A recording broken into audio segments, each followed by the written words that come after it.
pessoal é sempre bem aceito em artes, em vídeo, e a videoarte também, eu acho que está sendo bem aceita no cinema também.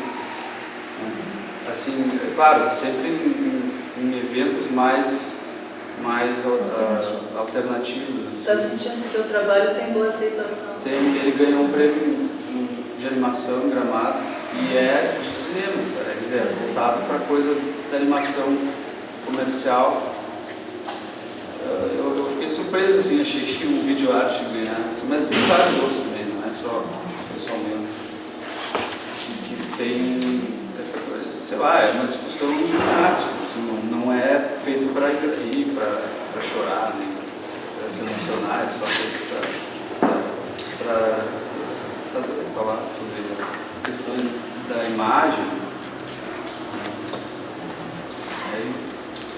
Mas já chega a ter até um reconhecimento nacional de uma produção do Sul aqui, de animação, né? Sim. É uma escola. Se faz, né? Engraçado que tem, o pessoal se esforça bastante, gosta muito, mas não tem nada que dê apoio, sabe? As pessoas fazem por vontade, por paixão, por apoio. Então agora acho que tem um curso de animação, acho que é até o Maia que está dando, que é mais voltado para o pessoal que está começando mesmo, assim. Mas não tem assim, então, e o Rio Grande do Sul tem um percurso, né, disso. Talvez, tanto como em São Paulo, tem muita coisa da propaganda, do vídeo, do desenho para publicidade, mas tem também, como São Paulo, a maioria das coisas é tudo, né, então... Aqui tem um caráter até mais artesanal, de picareta, enxada e tesoura, né? Parece que as pessoas resistem a ter que fazer aquele trabalho para ganhar dinheiro só. Elas têm que fazer uma coisa que elas, por paixão, por vontade. Eu acho que aqui tem mais, você vê, né, assim, pessoas que não conseguem se desvencilhar disso. E eu acho isso bom.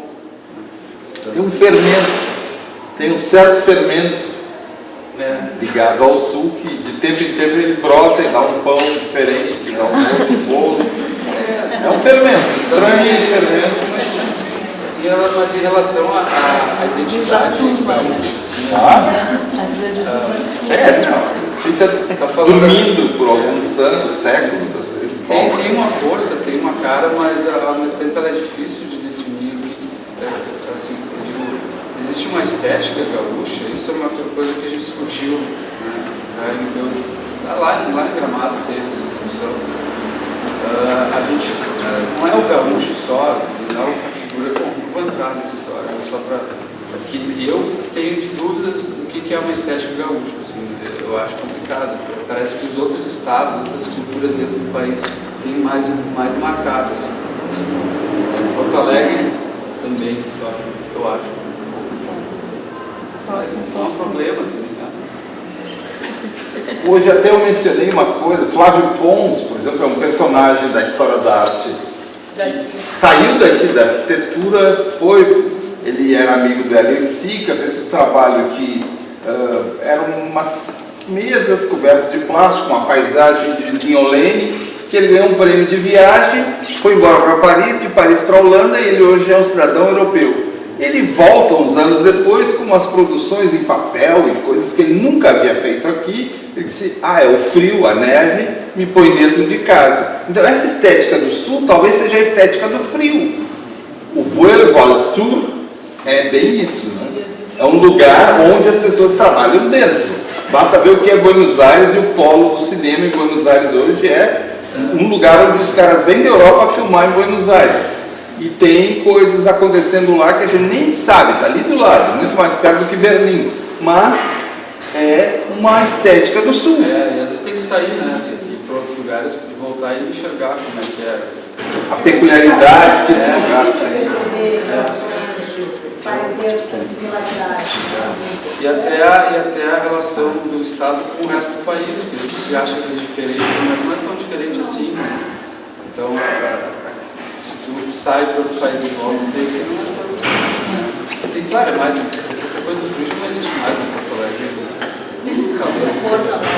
Forno discussão mais ampla aqui. Eu já me meti O ASP bastante. já começou, então. Estamos praticamente por aberto desde o início. É que eu me sinto à vontade nessa sala, eu já fiz favor, coisas Sara. nesse espaço, eu já construí em 70 uma coisa que uma professora de estética disse que eu era um cenógrafo. Na verdade eu implantei objetos e coisas e construí todo esse corredor aqui, ó, inteiro de coisas com as pessoas que vieram para a abertura da exposição em 1970, na noite que o Brasil ganhou a Copa do Mundo em 70.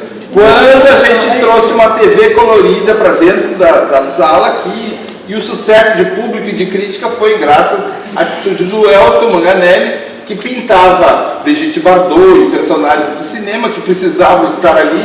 Ele achou que com aquela TV colorida, recentíssima aquisição da indústria, que nós nem tínhamos condições de ter uma, mas ele trouxe de uma loja e pronto. Essa coisa fez a exposição ganhar um glitter especial. Eu tinha uns objetos de papelão e madeira que eu não sabia o que eu ia fazer com eles, mas eu ia produzindo eles ao longo do tempo. E tem documentação disso? A documentação é aquela Triste Bahia. O Leonide me presenteou com algumas coisas, eu tenho até hoje fotografado um trecho onde aparece o Flávio Pons, a Romanita, mais a Ana Calduro, personagens da história da arte que frequentavam esse espaço aqui, são fantasmas nessa sala.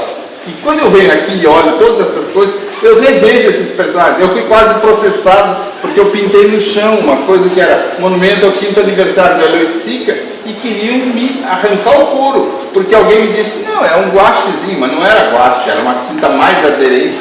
Eu só queria puxar um outro assunto antes de terminar, que é dos vídeos. Nessa exposição aqui, que nós montamos na Fundação Vera Chaves, há coisas que são de diferentes naturezas, né? E alguns são bastante densos, bastante difíceis, por assim dizer, né? É difícil resistir a vê-los. E a Mariana tem, né, se chama Bafo, que ela vai impedir. Não é tão pesado. Não é. Ela acha que não é pesado. Na verdade, era mais até uma brincadeira com esses vídeos de performance, né? Que as pessoas se colocam em massa, Se coloca no limite. no limite, A Marina Brava. Porque na verdade esse não é tão. Ele é mais meio assim um diálogo com esses vídeos, né? E daí um pouco do trabalho que eu fazia com esse material, que era uma intervenção, né? Com essas coisas que se dá para mas então eu fazia esse trabalho com essa paina, né? Que é o Para Preencher um Buraco, um trabalho de intervenção urbana e um livro de artista. E aí me surgiu de tentar tapar o buraco, né? No rosto, vamos dizer assim. E me lembrou, claro, esses vídeos né, de performance, todo mundo vê muito, que a gente estuda muito, né? Marina Abramovic, sei lá. É o próprio Denis Omber, né? O próprio Denis Omber. Mas é claro que a Letícia Parente tem muito a ver, né? Também com essas questões. é claro que tem um contexto totalmente diferente, né? Não tem nada a ver comigo fazer variarte, cortes, né? Ficar colocando uma cobra no rosto, né? Às vezes acontece de fazer um trabalho que era para ser uma brincadeira, uma referência a outra coisa, acaba ficando tão bom, né? Que acaba chamando a atenção dentro daquele gênero, daquela característica. É claro É que é bem angustiante, né? Não, até o nome Abafo vem disso, né? Mas não era para ser uma coisa tão angustiante, né? Uma coisa mais assim, que surgiu desses outros artistas, né? Daí foi uma ideia que as universidades Isso, né?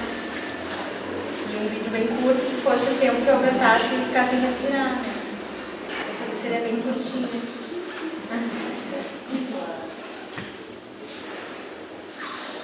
Mas tem mais coisa, né?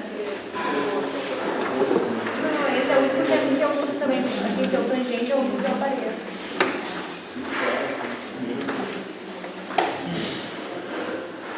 Bom, era esse assunto que eu queria trazer de volta, essa questão que aparece muito em várias obras nessa exposição, do artista que se coloca ele próprio, né, se submetendo a uma determinada situação. E isso fica, e esse registro, então, é a obra, é aquilo que nós voltamos a ver e a ver, isso aparece muito lá nas cenas do Denis Oppenheim, inclusive tem numa delas, não é ele próprio que se coloca, mas eu e a Manu já falamos muito sobre isso, né? Aquela imagem da menininha, que ela uma criança. É uma brincadeira, ali se percebe que tem uma coisa mais lúdica, assim, a criança se diverte. a filha dele. É a própria filha dele. E se vê que é feito de uma maneira muito precária, né? Porque inclusive o filho são muito caseiros. Como os da Letícia também, né? São super caseiros, mas tem uma coisa muito forte ao mesmo tempo. Quer dizer, existem algumas coisas que são quase beirando a perversão, que são mostradas ali. Vários artistas tangenciam isso. No caso da Begonha. A Begonha, então, é não tangencial. Ela vai mais explícita nesse aspecto. Inclusive tem aquele vídeo que eu acho super perverso, que é o da menininha, pintando uma flor, né? É bem perverso. Tem aquela música de ingenuidade e tal, aí ela começa a virar Marceline, que é o pai da Marceline. A Begonha é a mulher da Marceline. Destrói aquela flor totalmente, violenta. E aquele outro vídeo, para mim, foi muito difícil, né, de lidar com isso, que é também que aparece a imagem de uma criança, tem um brinquedo associada, uma criança que brinca, um brinquedo falho, e há uma montagem que ao lado aparece já uma mulher adulta brincando também, um brinquedo falho. Já na cama, não tendo nada, só com uma coisa imaterial, né? Material.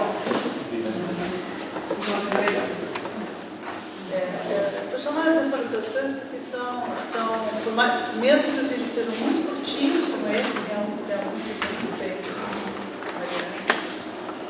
eles têm conteúdos muito fortes, muito densos. E uma Então, por isso que as visitas mais... são recorrentes, elas podem ser todas de tal tempo de assistir à exposição, não é exatamente um tempo físico, não é? Bom, durariam 25 minutos, então eu vou até lá tanto tempo, não é? Mas é o quanto tu suporta, por exemplo, muitos desses vídeos, quem é submetido, na verdade, a uma tortura é o espectador. Por exemplo, aquele do Oppenheim com a unha, uma coisa muito sutil, tá? Mas é uma coisa pequena, mas aquilo vai tirando, que vai descolando, vai tirando vai tirando aquilo, só é um detalhe. É um detalhe, então é uma enorme projeção, aquela unha, né, que é um detalhezinho, não é? Aquilo ganha. A unha super suja, porque é mais líquida. Vai ganhando uma proporção enorme, aquilo vai. É tudo, né? Ninguém se cortaria muito, aquela unha sendo arrancada por mais tempo. Tem uma certa diferença no tempo, que ele não é nem rápido demais, nem lento demais, é um tempo preciso, não é? E aí eu acho que entra de novo esse momento, o que é ficção, não é? O que é verdade, o que é mentira, não é? Nessas imagens, por exemplo, até que ponto tu poderias realmente suportar com aqueles algodões, não é? Ou uma coisa realmente é submetida a uma situação, não é? de dor. Então esses limites são articulados. E uma outra coisa muito interessante para poder ver nessa exposição é exatamente esses vídeos, como tu falaste, super caseiros, que não utilizavam tecnologias. Bom, a tecnologia da época, não né? Como se manipulavam esses materiais. E o que se tem à disposição hoje. Tá? Eu acho que essa também é uma grande diferença. Né?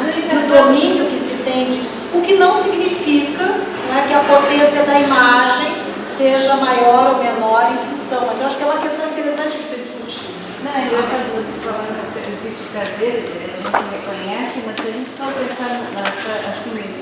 Sempre foi caseiro. Não, é exatamente o Alguns contrário. Eu nunca casos tem uma produção cinematográfica. Não, deixa eu falar, o que eu quero dizer é que os surrealistas, os dadaístas, quando a gente vê aqueles trabalhos deles, eles não são caseiros. Tem que colocar Por mais que fossem caseiros, não se vê essa questão caseira. Caseiro talvez para os nossos olhos de agora. Vamos dizer assim, quando a gente vê o vídeo do seu parente, a gente vê que é caseiro. E o que vocês estão falando? Exatamente isso, né? Que existe essa questão, bem você... que inclusive que não é... a questão não é a tecnologia, a questão é a maneira de lidar com os meios. Mas o que eu acho interessante é que os artistas... Agora, os artistas no começo...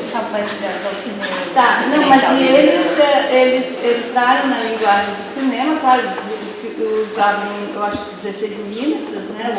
Não sei. O tipo Bernick, isso aí eu acho que era cinema. Era cinema, não era 35. Não era vídeo, né? Era tá, mas independente da película, tá, independente da película ou não, que se era 35 ou 16, existia uma intenção de não fazer caseiro, embora eles não tivessem a tecnologia dos cineastas da época, eu acho. Então, isso é uma coisa, até aproveitar essa história então, da relação de é uma boa, porque eu me pergunto, eu acho que ele está aqui também para se perguntar, né? Uma resposta, mas assim, vamos dizer, 40 anos depois, 50 anos depois, se volta a fazer, se faz uma coisa, se usa uma nova tecnologia e aí existe uma questão caseira que é apresentada, não em todos, né? Estou colocando, por exemplo, que no teu vídeo, no teu vídeo dos bofetadas, não tem nada de caseiro, né? Não é caseiro. Agora, mas é bem isso que a gente vê, mas a gente faz uma opinião, quisesse mostrar que é caseiro. É algo que a gente está herdando nos anos 70, esse tipo de experimentação com esses dispositivos, essa experimentação com o corpo, né? A gente tem que pensar também no contexto que isso começa a surgir. E a videoarte, ela vai surgir o quê? Como a porta-paque, assim, né? Vai surgir com o nome de pai, vai fazer as primeiras experiências, só que antes ele trabalhava com o cinema. Entende? Não é questão da mídia, do meio, da linguagem, questão se é caseiro, se não é caseiro, da linguagem, que é do meio, mas a maneira com que esses artistas, principalmente no final dos anos 60, vão se relacionar com esse meio em questão, né? E que tipo de abordagens eles vão, né? Pensar assim, anos 60, o que a gente vai ter? Mas tem uma questão, só a gente levantar uma questão que eu acho que é bem importante, que é exatamente o uso que o conceitualismo vai fazer dessas novas tecnologias, que é um uso desestetizado. Exatamente, vai despir. Tanto a fotografia, essa carga, passa a ser uma fotografia opaca, quanto o próprio cinema. E o vídeo, todas essas linguagens, elas vão passar por um reprocessamento que deixa de lado as questões estéticas que não acontecem, por exemplo, lá no cinema de vanguarda do início do século. A gente sai do domínio da arte pela arte, né? A gente entra em outras questões aí que vão atravessar, né? Essa produção desde os anos 70 até os dias de hoje, né? Então a gente vai ter os primeiros filmes do Nano Júlio Pai, que era o Zen for Film, né? Que não era nada, era uma película nos anos 60, né? Suja, né? Entendi. Vai discutir esses limites, né? Entre a produção e, né, o que se coloca em cena. Não, mas ele coloca isso também, que isso é anos 60, isso são anos 70, né? A questão que exatamente eles não estavam preocupados em... queriam fugir dessa estetização. Eu acho que o vídeo tem várias realidades, né? Agora a gente aqui lá em São Paulo, o cinema cínico, cultural, não sei quem foi ver essa exposição. Uma exposição linda, só que ali é vídeo assim, altas produções, né? Os artistas têm equipe de 15 mil pessoas, e super edição e efeitos, entende? Então são diferentes realidades, né? De repente a gente está trabalhando aqui em Porto Alegre, tem gente que tem também produção e edição, mas dependendo do teu trabalho, lá é necessário, né? Uma coisa mais, a sua câmera, o seu banheiro, o seu quarto. Então eu acho que isso que é legal também, por um lado, que tem muita diversidade. Tem super vídeos, né? Que são super legais também. Eu adorei a exposição, é lindo, né? Tu fica babando naquilo. E depois tem a coisa mais assim, né? Uma câmera na mão. Tem festival de filme de celular. Tem celular. Faz um filme. Mas essa Mas coisa outro da... pedaço que é mais importante, que é a ideia na cabeça. A falta de recurso tem uma outra forma de se ver as coisas. Tem um outro fator, que é como a pessoa solucionou, tu vê como ela fez aqui praticamente. Então é uma coisa a mais que se analisa. Assim. Quando não tem a super tecnologia, né, ou aquela coisa perfeita, assim, né? Acho que é legal usar a tecnologia de uma forma caseira também, então surgem outras coisas. Né? Eu não queria começar uma discussão, mas eu só quero mencionar uma questão técnica. Uma discussãozinha. Que existe na videoarte, e não necessariamente em outras linguagens, que é a capacidade da tradução, da transmutação. Ela pode ser constantemente atualizada, sem se perder, mas muitos dos vídeos, nós estamos chamando de vídeos que nós temos aqui, não nasceram de um vídeo. Não só mais vídeos. Né? Pois é, nasceram de um filme, foram sendo traduzidos em uma linguagem diferente. Isso é uma característica desses dispositivos de reprodução, né? Dispositivos de reprodução, não só da videoarte, né? Claro. Prolifera a imagens, fotografia né? também. Claro. Sim, tu tinha, por exemplo, obras, trabalhos que utilizavam diapositivos, slides dos anos 70, e hoje, como inclusive é difícil conseguir o projetor, tá? Se utiliza, se passa aquilo no outro sistema, e aí pode até simular aquele somzinho, né, do projetor. Não, eu falo dessa possibilidade de tradução até para levantar como um problema, né? Porque